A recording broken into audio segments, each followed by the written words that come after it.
Afternoon, and welcome to yet another very topical and very timely AMET webinar. All of us have been shaken to the core at the sheer brutality and savagery of the Hamas attacks of October 7th. Many people look at this war as simply another narrow Israeli-Palestinian war. However, we at AMET look at this as much more as a geostrategic war against the pivotal octopus, the head of the octopus, Iran. Our guest this afternoon is someone that is very, very near and dear to AMET, Ambassador Yoram Ettinger. Yoram is the former Minister of Congressional Affairs with the Israeli Embassy, former Counselor General in Houston, and Director of the Israeli Government Press Office. Yoram is a highly regarded diplomat who regularly meets with members of the U.S. Congress. As a matter of fact, he's been in all this week meeting one member of Congress after another. He also meets with and briefs frequently the Israeli Knesset and the Israeli cabinet, and is a frequent journalist on the news, on the radio, on television, and in the print media. So, Yoram, let's begin, and let's first discuss what the objectives of this war are. How realistic is it to eliminate the threat of Hamas, and whether you believe that we can realistically get all of the hostages back? Well, thank you very much for this opportunity. And my own assessment is that in order to achieve the goals set by Israel in this particular war, in order to minimize the possibility of a repeat of this October 7 debacle with a capital D and 3 exclamation marks, what both Israel and the US need to do is to leverage the potential of the current war against Hamas and war against Hezbollah. And this is the potential of a wake-up call. The major challenge is to make sure that this wake-up call awakens Israeli policymakers, American policymakers, public opinion molders, and the public at large. And I would like to share with you a few elements which require wake up. As Sarah said here, and rightly so, this is not Israel's war alone. However, friends of Israel in the US in general, Capitol Hill in particular, are convinced that it's their duty to stand by Israel at a time that Israel fights these 2 wars. Very few, in my assessment, realize that Israel is fighting a war against a shared threat. And Israel, in fact, is the line of defense of the US in face of very lethal threat to the US homeland security and national security. And in order to understand why Israel's war against Hamas and Hezbollah happens to be the war of Western democracies in general, specifically war of the US, all we need to do is to understand the identity of the parties involved. Hamas, which was established in 1988, was established by the Muslim Brotherhood, which is the largest Sunni terror organization.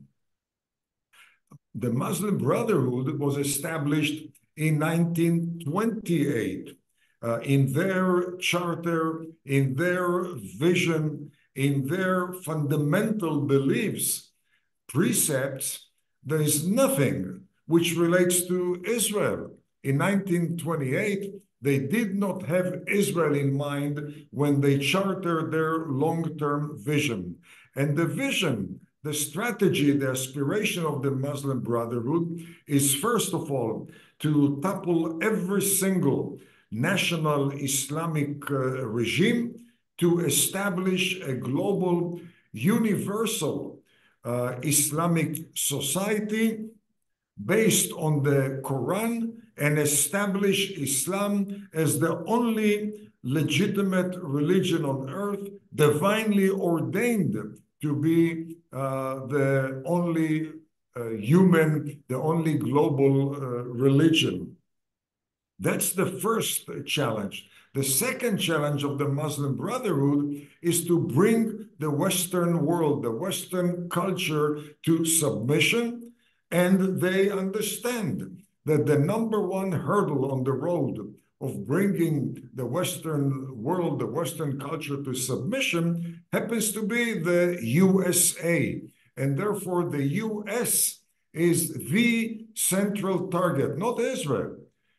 Israel is there, perceived, and rightly so, as the major Western beachhead in what they call the abode of Islam in the Middle East. Israel is perceived, and rightly so, as a role model of countering terrorism. And they assess, and again, rightly so, that if they succeed to clip the wings of Israel, they deal a major blow to the West, because the West would then lose much of the effectiveness of its own beachhead in this critical part of the world, and the moral blow, the blow to the confidence of the West will be substantial when they view the role model of countering Islamic terrorism being supposedly defeated by Islamic terrorism. But again, Israel is a step towards the larger goal or the larger target, which is the USA. Then comes the major factor behind both Hamas and Hezbollah, and this has been from day one the Ayatollah's regime of Iran. They fund to a large extent both Hamas and Hezbollah. They provide almost exclusively the military hardware to Hamas and more so to Hezbollah, and they train and they strategize the steps taken by Hamas and Hezbollah. When we try to find out the core of the identity of Iran, once again, Israel is relegated to a lower priority compared to the top priority, which is the USA. When the Ayatollahs took over control of Iran back in February of 1979, they didn't have Israel in mind when they shaped their 1,400-year-old strategy, when they started to strategize the Islamic revolution way beyond the boundaries of Iran. Israel was not a major factor.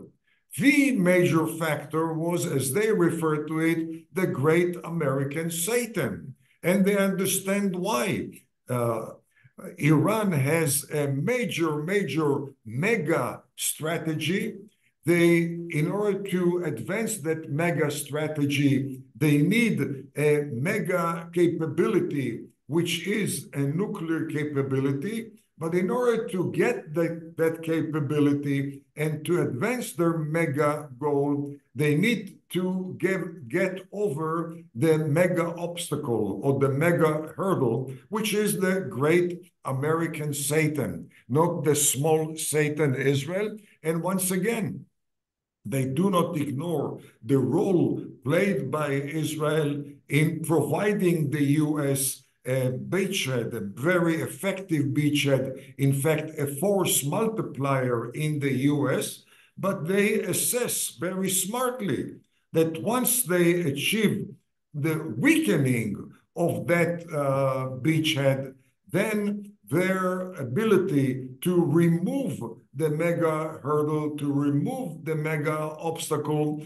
becomes much, much easier. The bottom line is that we're not talking about Israel's war alone. We're talking about the war of Western democracies, primarily the US, against a clear and present and lethal threat, which is Islamic terrorism.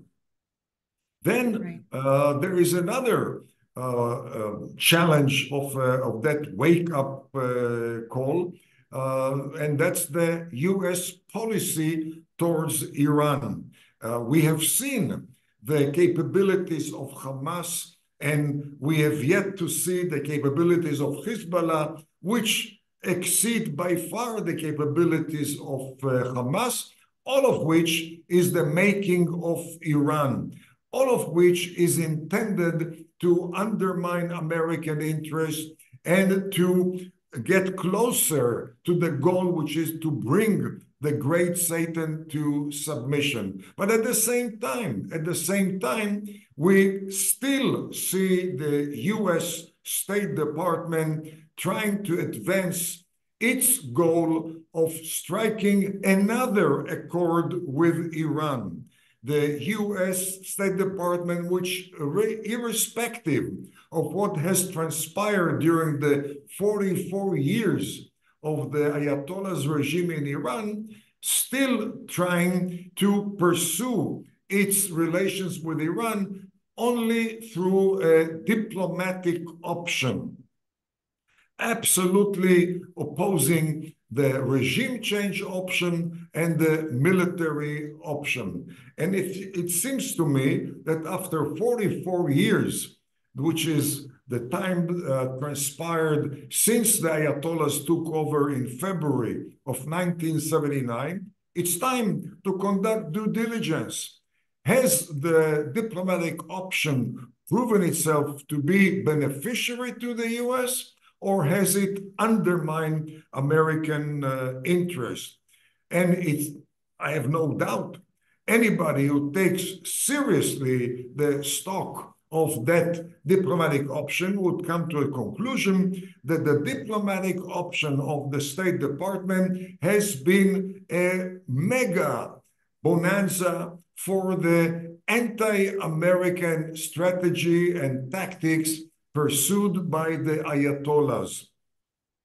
As we know, the Ayatollahs' strategy transcends the Middle East, transcends obviously the Persian Gulf, transcends even north or east or west or Central Africa, where the Ayatollahs are deeply involved, transcends Central Asia, where they are involved. The Ayatollahs' strategy takes them all the way to Latin America, South and Central America, not from yesterday, not from 10 years ago, but from day one. Early on, during the early 1980s, together with Hezbollah, the Ayatollahs have established itself since then as a major power in South and Central America through drug trafficking, through military hardware trafficking, through human trafficking, through money laundering, through proliferation of ballistic technologies and other advanced military systems. And the question is, why would they do that? Why would they establish themselves in the tri-border area of Argentina and Paraguay and Brazil, or in the smaller tri-border area of Chile and Bolivia and Peru? What business do they have in Latin America? Well, if one becomes familiar with the strategy, with the aspiration, with the 1,400-year-old goal of the apocalyptic Ayatollah's regime, one realizes that as far as they are concerned, they rightly consider Latin America to be the soft underbelly of the United States. And since their goal is to bring the US to submission, they want first and foremost to weaken the US posture in their soft underbelly, which means all the way to the US-Mexico border. And when one observes the Ayatollah's presence in Latin America of the last 44 years, one finds out that they established very close collaboration with every single drug cartel in Mexico, Bolivia, Colombia, Ecuador, and Brazil. They have established working relations with every single terror organization in Latin America, and they are very closely coordinating their steps with the anti-US governments in Latin America, which sadly are almost 100% of the governments in Latin America, with the change of governments in Chile and Colombia and Brazil. An exception is the recent election in Argentina, but the Ayatollahs have developed very intense military and cultural and commercial ties with Latin America, which means, for instance, that they have supplied the drug cartels of Mexico with the appropriate equipment to construct tunnels between Mexico and the USA, similar to the tunnels which they help constructing between Lebanon and Syria and Israel, between Gaza and Israel, and inside Gaza, as we know now as a result of the war, the tunnels in Gaza extend to a few hundred miles, well equipped to accommodate terror organizations as well as drug traffickers. And that which they have done on the border of Israel, they are now proceeding to do on the border of Mexico and the United States. When you examine that profile of the Ayatollahs of Iran and add to that the school curriculum, which they have established and substantiate their rogue conduct of terrorism and drug trafficking, their imperial or megalomaniac vision of controlling not only the Gulf, not only the Middle East, not only parts of Africa, but the entire globe. When you examine that and you see how well documented that profile has been, it causes persons to wonder what has happened with the State Department, which still believes that the diplomatic option is the right way of dealing with such a rogue profile of the Ayatollahs, believing that in fact a proper gesture towards Iran is going to induce the Ayatollahs to accept peaceful coexistence with the neighboring Arab, Sunni, pro-American Arab countries, that a very sufficient, very generous financial and diplomatic package would convince the Ayatollahs to abandon their strategic fanatic goal and would transform them into good faith negotiator, compliant with agreements. I wish it would be true, but again, we need to be realistic about foreign policy. Foreign policy is not effective when it's based on wishful thinking, when it's based on certain speculative scenarios, when it's based on Pollyannish vision, which I believe needs to be awakened as a result of the current war between Israel and Hamas, Israel and Hezbollah. The third element, which in my mind requires awakening, and again, both in Israel as well as in the US, is the whole issue of the Palestinians. It has become customary, especially in the West, but also among certain circles in Israel, to consider the so-called two-state solution as a reasonable, logical, and moral way to reduce the tension between Israel and the Palestinian and to bring about a solution of the Israel-Palestinian conflict. One needs to examine that because we have had sufficient time to conduct due diligence on such an approach.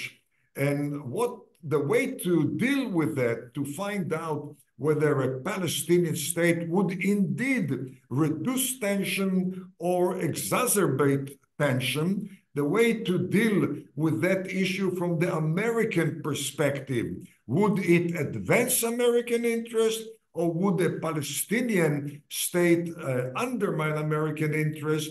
Americans in general, American legislators in particular, American policymakers should rid themselves of the assumption that they are honest brokers.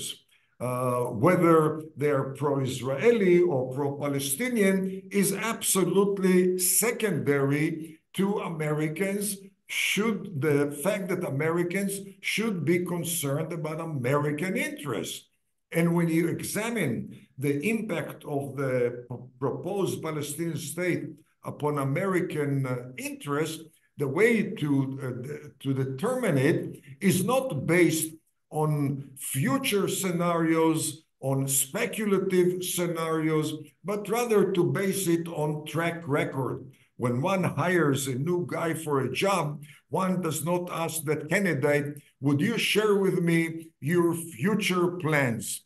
One finds out, where did this guy work before? How did he perform his job? Is he an honest guy? Is he an effective guy? As attested by the track record.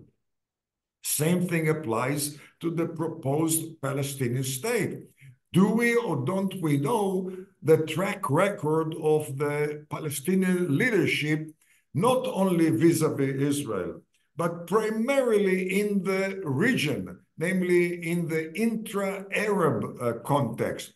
And that also reveals to us the secret of the difference between the attitude towards the Palestinian state as exhibited by the State Department, namely anxious to establish a Palestinian state, and the position undertaken by the Arabs, which rhetorically, talk-wise, they embrace the Palestinians, but walk-wise, it's anywhere between indifference and negative attitude towards a Palestinian state. November 11, Saudi Arabia hosted a joint summit of the Arab League and the Islamic cooperation, the Islamic countries of the world.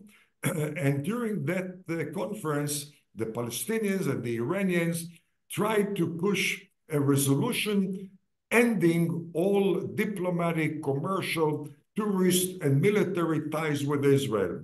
This resolution was defeated by Saudi Arabia and the Emirates and Bahrain and Morocco and Egypt and Jordan and few non-Arab Muslim countries, and reflecting the real position by Arabs towards the Palestinian state, namely, aside from embracing talk, there is no tangible walk by Arabs to advance the cause of a Palestinian state. And why are Arabs, in fact, opposing a Palestinian state, while the State Department tries to advance that and, in fact, to pressure Israel on this issue. As we talk here, Secretary Blinken is either already in Israel, on his way to Israel, trying again to push the Israelis to advance the cause of a Palestinian state. And the reason for the Arabs to display a contradictory position on the Palestinian issue, contradictory compared to the State Department, has to do with their acquaintance with the track record of the Palestinians.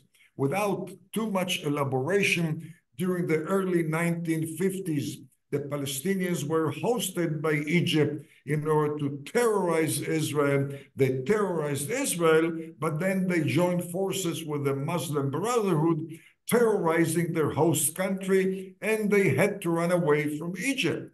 The Palestinian leadership was hosted then by Syria, but by 1966, they started to terrorize their host country, Syria, and they ran away to Jordan. But by 1970, they tried to topple their host regime, which triggered a civil war, what is called the Black September of 1970, and they had to run away to southern Lebanon, which they plundered for 5 years. And then they said, well, why only Tyre, Sidon, southern Lebanon? Why not Beirut? Let's take over control of Lebanon, which triggered series of civil wars. And until 1982, they haunted Lebanon, and then they were expelled from Lebanon. And last and not least, then the Palestinians joining forces with Saddam Hussein invading Kuwait back in August of 1990. Kuwait at that time was the #1 host of Palestinians anywhere in the Arab world, the most generous host. The Palestinians, as befits the Palestinians, they once again did bite the hand that fed them.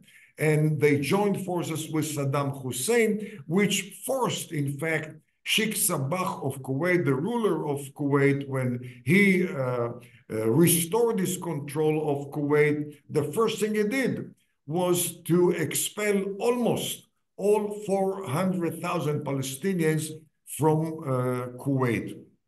That's the profile of the track record of the Arabs in the intra-Arab sphere, which is consistent with their track record globally. Second World War, collaboration with Nazis, Germany. After Second World War, collaboration with the Soviet bloc. Then collaboration with Ayatollah Khomeini in Iran. Throughout the Palestinian leadership conducting training sessions in Yemen, in Lebanon, in Sudan, for terror organizations from Latin America, Europe, Africa, Asia, and the Middle East. And currently, as we know, the Palestinian Authority conducting education system, which has been the most effective production line of terrorists. One should not be shocked by the horrific experience of October 7 terrorism. It's a result of education which was established by Mahmoud Abbas, by the Palestinian Authority. And when you add to the hate education, the incitement during the Friday sermons in the mosque, when you add to that the monthly allowances paid to families of terrorists, including the families of Hamas terrorists who partook in the October 7 assault on Israel, one gets pretty good idea about the profile of the Palestinians, which are supposed to establish their own state.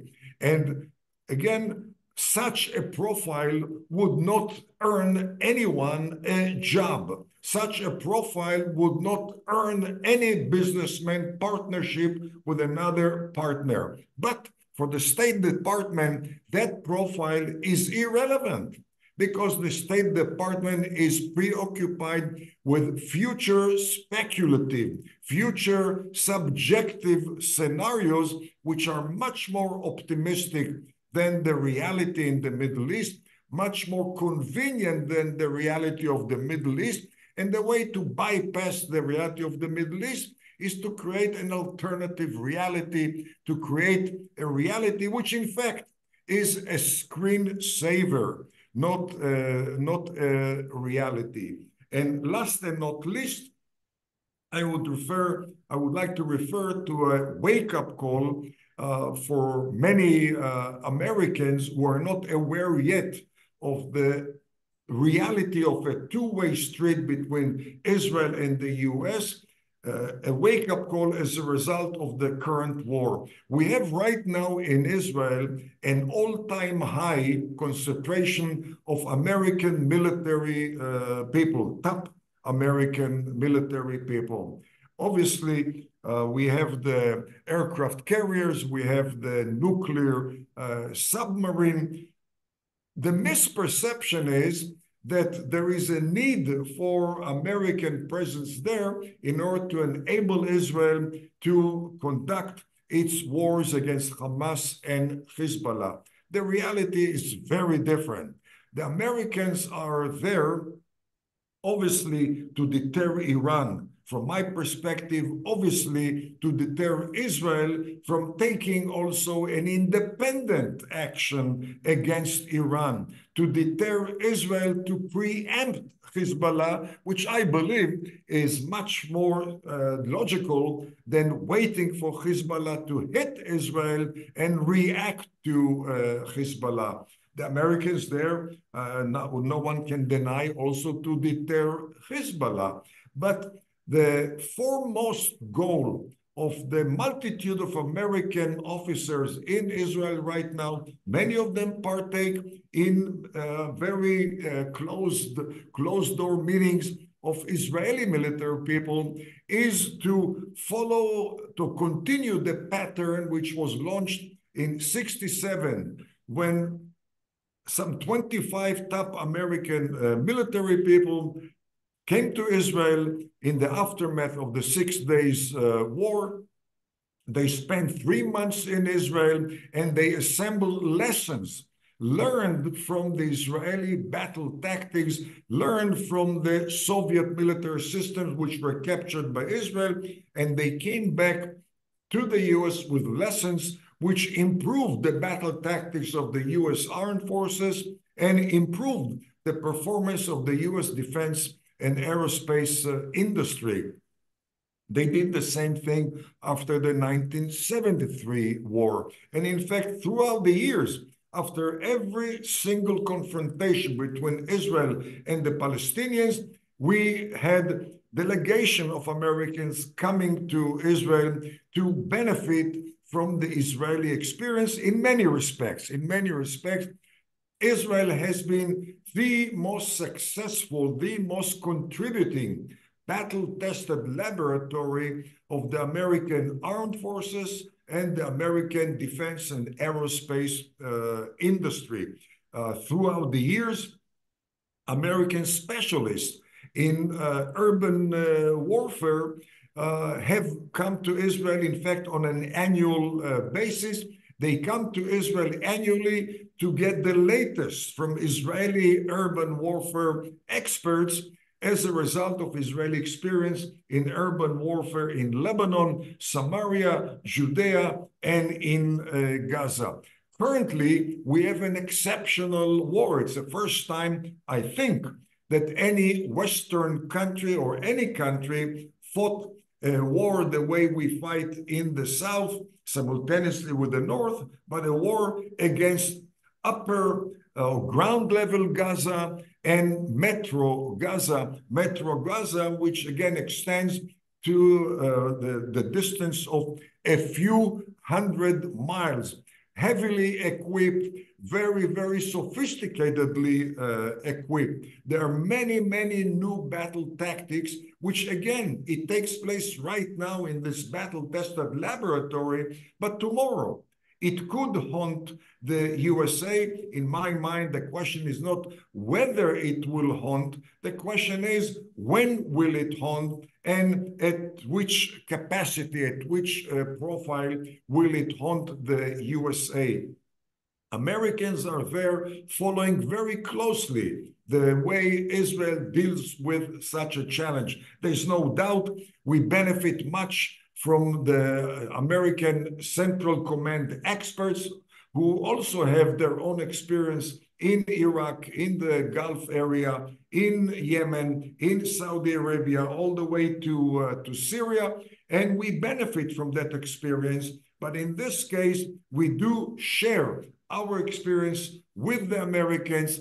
It's another step of the mutually beneficial two-way street between the two countries. And I mentioned that because having multitude of meetings on Capitol Hill, too often you hear the comments, we support Israel's right to defend itself. Recently, a resolution supporting Israel's right to exist. And as I mentioned during the meeting, it's very insulting. It's very insulting to hear friends of Israel initiating a resolution which justifies Israel's right to exist. We don't need such resolutions. I would welcome resolutions which again reflect awakening from past wishful thinking, from past misunderstanding of the relationship between US and Israel. I would welcome resolutions calling for the US to realize the role of Israel as a force multiplier, as a dollar multiplier, which benefits America's economy, America's homeland security, America's national security. We met with Hussein, with people from the Homeland Security Committee in the House, and we spoke about the advisable enhanced cooperation between the US and Israel in the area of border security, in the area of homeland security. There's so much that the US can learn from Israel, especially in the aftermath or while we are fighting that war against Hamas in Gaza. And there's so much we can learn from the US in view of the highly problematic, and that's an understatement, of the reality along the US-Mexico border. So to conclude this opening long, maybe too long remarks, I would like to suggest that we have a war here which could very well, which will, in my mind, very well enhance US-Israel relations. It will advance US perceptions of Iran. It will advance US perception of Islamic terrorism. It will enhance Israeli perception of the Palestinian issue, and hopefully it will awaken the US to the reality of the proposed Palestinian state, not as, again, a good faith negotiator, not as pro-Israel or pro-Palestinian, but rather from the point of view, what will be the impact of the proposed Palestinian state on American interests. If I will conclude with a metaphor through a story, it's not only a wake-up call, it's also a case of the tendency not to look at reality the way it is. And the story or joke I would like to share has to do with a person who has hearing problems, and he comes to the doctor, and the specialist examines the person, and he asks him, are you drinking? Do you tend to drink much? And the guy said, no, not too much. I wake up in the morning and I have a drink to really wake up. I get to the office and I have 1 or 2 drinks with the boys at the office. Lunchtime, how can you have lunch without 1 or 2 drinks? And afterward, we go to the nearby bar, few more drinks, and to get a real good night's sleep, I have another one before I retire to bed. And the doctors say, well, I think I found the reason for your hearing problems. You must stop drinking. Come back in 2 months, heed my advice, and I promise you will regain your hearing. And after 2 months, the guy comes back, doctor examines him, no change. The doctor said, what's going on? Did you heed my advice? And the guy said, doctor, I did for a month. And at that time, I realized that I like what I drink much better, much more than what I hear. Hopefully, this wake-up call will awaken people in the State Department and other sites of policy making, public opinion molding, again, in Israel and in the US, who prefer to drink the drink of oversimplification, wishful thinking, alternative reality, and will awaken them to the need to stick by reality, as unpleasant, as frustrating, as violent and intolerant as it is. And I would welcome any comment, criticism preferably, or questions which you might have. Wonderful. That was a very wide sweeping, comprehensive introduction that covered a lot of ground historically and geographically. As you know, right now, Yoram, Secretary of State Antony Blinken is in the region. He's in Israel now. He's about to go to Judea and Samaria and speak with people in Ramallah. He's about to go to the United Arab Emirates and to promote the two-state solution. At this point, after the 2005 Hitnatkut or withdrawal, and we saw what happened in Gaza, painfully, how is the mood in Israel in terms of a two-state solution? Has there been a wake-up call in the Israeli establishment about this? Well, as I mentioned, the two-state solution appeals to the State Department, to the so-called elite media in this country, to the elite, so-called elite academia in this country, many Jewish circles, and this is legitimate. In Israel, we also have that case. There's no doubt that some, not all, but some elements in Israel, elements left of center that used to adhere to the two-state solution, have changed their mind. The question is, for how long? Is it solid? Will it take hold? Or will it dissipate in time, and how quickly it will dissipate? My assumption is that some people indeed are going to change their mind because they cannot be blind to reality.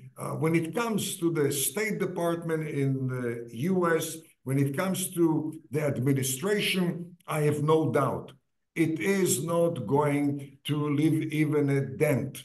And I keep mentioning, advising my Israeli friends who come to Washington, officials and non-officials, I keep suggesting to them that they should not dwell on wishful thinking that they could change the position by Secretary Blinken or by National Security Advisor Jake Sullivan or President Biden. The administration proceeds with a worldview which has been the result of decades of their work.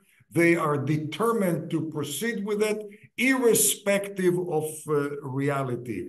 The only advice I can make to Israelis and to Americans, going back to what I said, that maybe to emphasize something in an added manner, we should study the precedents where the Palestinian leadership was awarded control over certain territories. not only Israel, which got burned pretty badly after Oslo when we imported over 100,000 Palestinian terrorists from far away in Tunisia and Lebanon and Sudan into the heartland of the land of Israel.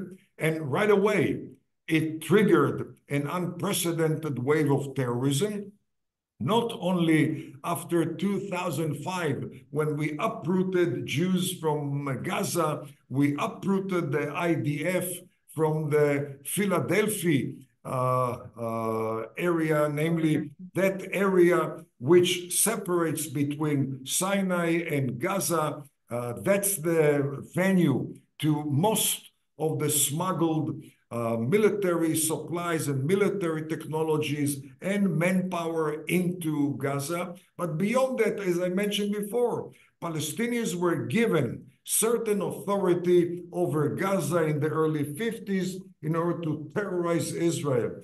They were given it by the Egyptian government, and right away they joined forces with terrorists in Egypt against their own host government. They did the same thing in Syria. In Jordan, they basically received semi-autonomy or full autonomy in northern Jordan in order to terrorize Israel from that part of Jordan, and they leveraged it for an attempt to topple their host regime. And certainly in Kuwait, it was not. Certainly in Lebanon, it was semi-independence from 1970 through 1982, which brought havoc, destruction upon Lebanon. And the conclusion, again, if we follow the right way of chartering our future, is based on past track record. Past track record has documented the fact that granting Palestinian leadership authority over certain areas does generate more violence, more terrorism, and get us farther from stability, farther from peace. Last comment, Sarah, you mentioned that Secretary Blinken is going or went to Judea, Samaria. According to Secretary Blinken, he never goes to Judea, Samaria. He always goes to the West Bank. Right. Okay. So I have a million questions, and so do our viewers, plus accolades for your presentation. I'm looking at them right now. Hussein, are you able to connect, or else I will read the questions? Hussein Okay. says no. Okay. The All reason I right. would like to disclose is we covered so many miles the last 3 days that not only did he lose, I think, about 6 pounds, but he lost his computer Right. skills due to that Right. exertion. Okay. Okay. So I'm going to ask some of my own and read some of them in the remaining time. And if it's okay with you, we could go over a little because there are so many questions. But as we know, Sheikh Nasrallah of Hezbollah does not take his orders from the people in Lebanon, but from Tehran. In your view, do you feel that Tehran wants to widen this war? And I know you believe it should not be left up to Tehran, but up to Israel. But do you think that Tehran wants to widen this war right now to the north? The intrinsic interest of the Ayatollahs in Iran is to destabilize the Middle East as much as possible.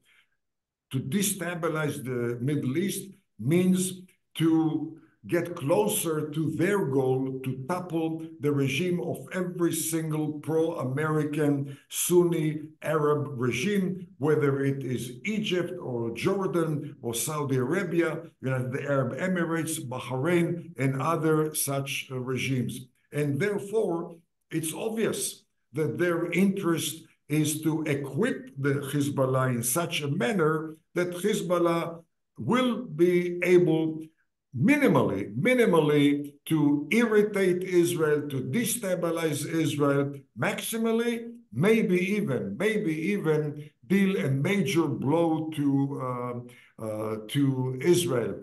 In that vein, also one should pay attention to the strategy of Iran, again, from day one, February 79, when they took over control of Iran. And this strategy has been to engulf their targeted regimes as much as possible.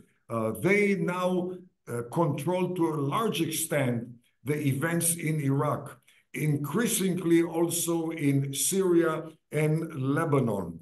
And that obviously presents quite a challenge to Israel, which is besieged increasingly by an Iranian-controlled belt. Therefore, the Iranians are very busy, have been busy recently in getting deeper and deeper into Jordan, from the east through Iraq and from the north through Syria, both countries which they control to a large extent. And the reason they want to get deeper and deeper into Jordan, first of all, because they want to topple the Sunni Hashemite regime. They want to topple that relatively pro-American regime. And they know once they topple that regime, they achieve two goals. First of all, they tighten the belt, or they intensify the threat to Israel, but at the same time, Jordan borders Saudi Arabia. And once they control Jordan, which could be the case if they succeed to topple the Jordanian, the Hashemite regime. Once they succeed that, then they have Saudi Arabia in a way trapped between anti-Saudi Arabia Jordan, anti-Saudi Arabia, if the Hashemites are not there, anti-Saudi Arabia Iraq, anti-Saudi Arabia Yemen, which is increasingly controlled by the Houthis, who are basically proxies of Iran. And therefore, yes, absolutely, the Ayatollahs are interested to destabilize. Destabilization undermines stability of pro-American regimes.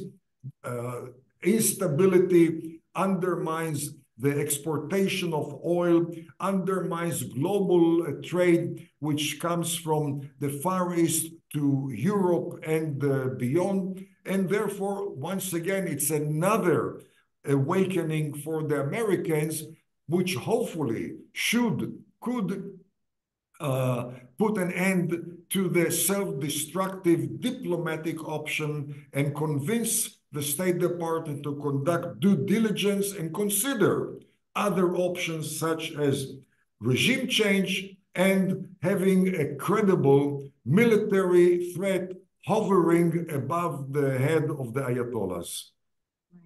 One of our viewers wrote in, with the U.S. becoming an unreliable ally, is there any possibility that Israel could turn to India or another country for weapons acquisition and alliance? Or is Israel capable of being able to produce these weapons by themselves? No one should ignore the periodical problems afflicting U.S.-Israel relations.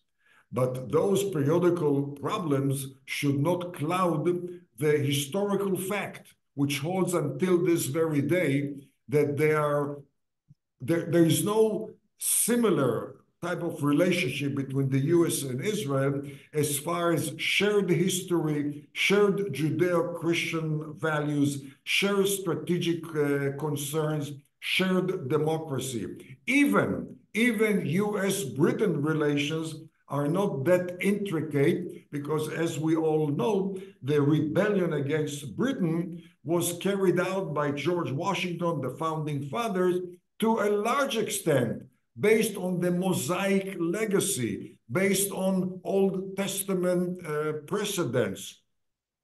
I'm mentioning that because as problematic as relations may be, the overall, the potential of the relations has been unique, will be unique. I don't see any country which has the potential of such cooperation with Israel. Israel-India relations are excellent. However, we don't have that shared values, shared history, shared Judeo-Christian reality, which we have with the US. And last and not least, the fact that there are problems between Israel and the State Department is nothing new. The State Department did not want Israel in 1948, was the most brutal, even vicious opponent of the idea of Jewish state, and hasn't stopped criticizing Israel, trying to clip the wings of Israel since that time. But in the US, you have a certain political system which accords the legislature a co-equal power also in the area of national security and foreign policy.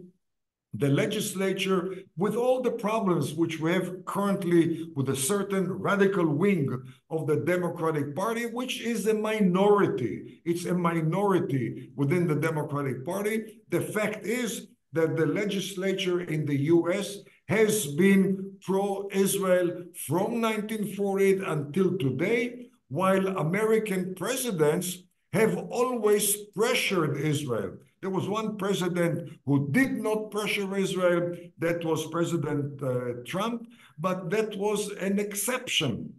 Today, we are back to the routine of White House pressuring Israel, but White House which cannot ignore the benefits derived from Israel due to the fact that we are the research and development centers of the American defense industry, aerospace industry, commercial high-tech industry, and certainly we are the battle-tested laboratory of the American armed forces, and that type of contribution is unique. No other country in the world provides the US with these benefits, which, by the way, exceed by far the $3.8 billion annual foreign aid, which in fact is an annual investment in Israel, which yields return on investment of a few 100% year in and year out. Okay, let's have time for one more question. That was Israeli public relations in America has been pretty negative because of the number of Palestinians who have died in Gaza. The press accepts what the Gazan Health Ministry says unquestionably, even though they probably exaggerate substantially. And many of the facts and those who are spouting these facts are terrorists. What can Israel do, and what can the American supporters of Israel do to be able to change all this? Well, maybe that's another issue for awakening, and it's not limited to the current problem of displaying the ruins of Gaza versus displaying the horrific terrorism of October 7. In my mind, it has to do with a failure, with a capital F, of Israel in the last few decades at least, of adapting itself to the changing demography of the United States. The Israeli operation, the official Israeli operation in the US and the operation of Friends of Israel in the US has not changed substantially during the last few decades, while the demography in the US has changed dramatically plus during the last few decades. It's a different America. And if it's a different America, there must be a different approach to America. whether it is much more emphasis on Israel relations with the Hispanic Latino people in the US, which are the fastest growing folks in America, very much a potential of being pro-Israel if one examines the attitude by the Hispanic Latino towards religion, towards the church, their attitude towards national security, military service. There's no doubt in my mind, based on acquaintance with the Latino Hispanic sector in the US, that a proper focus on the Latino Hispanic would change dramatically, would improve dramatically Israel's standing in the arena of public opinion in Israel. Likewise, with the growing power of women organizations in America, there should be, for instance, there should be a female ambassador in Washington. Not maybe the ambassador, although why not, but there should be a female ambassador at the embassy in charge of relations with women organizations. And that ambassador will rarely see the embassy. That ambassador will travel throughout the US, attending every single meeting, panel discussion, congresses, whatever, seminars held by women organizations, because we see more and more women in the House, more and more women in the Senate, more and more women in state legislature, but Israel has not adapted its operation in the US in accordance with those changes. And when one talks about demographic changes lead to cultural changes, which lead to political changes, including attitude towards Israel. And we should not look at it fatalistically. We should look at it very constructively. Last and not least, it seems to me that the messages uttered by Israeli officials lack. They lack in the sense that Israeli officials addressing American audiences usually approach those issues from the Israeli point of view. Iran is a threat to Israel. A Palestinian state in Judea, Samaria would threaten Israel's survival. Well, in my mind, when you address an American audience, you should focus on what's in it for America, not what's in it for Israel. Iran is a threat to America. Israel can alleviate that threat to America. A Palestinian state would mean toppling of the Hashemite regime of Jordan, which would trigger very adverse reaction of domino scenario, which would undermine American interest, etc. And likewise, for instance, relocating the American embassy to Jerusalem. When this took place, I did not praise America for displaying pro-Israel policy. My approach, as I related to then Ambassador David Friedman, that was a patriotic American act, because it was the first time that America delivered a message to the Arab world, to the Muslim world: you cannot threaten me, you cannot pressure me into ignoring reality. The reality is that Jerusalem is the capital of Israel, and I recognize reality, even if it means your threats. Now, such a policy enhanced U.S. posture of deterrence, unlike prior presidents who proved to the Arabs and Muslims that the U.S.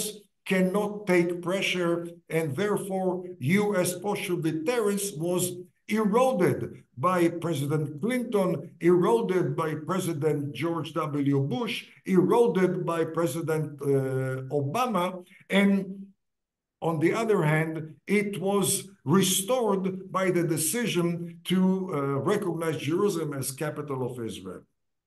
Right. Thank you so much, Yoram. Ambassador Yoram Ettinger and our very own Hussein Abu Bakr Mansour have been running ragged on Capitol Hill the last few days because legislators need accurate facts and information in order to make good policy decisions that affect our future.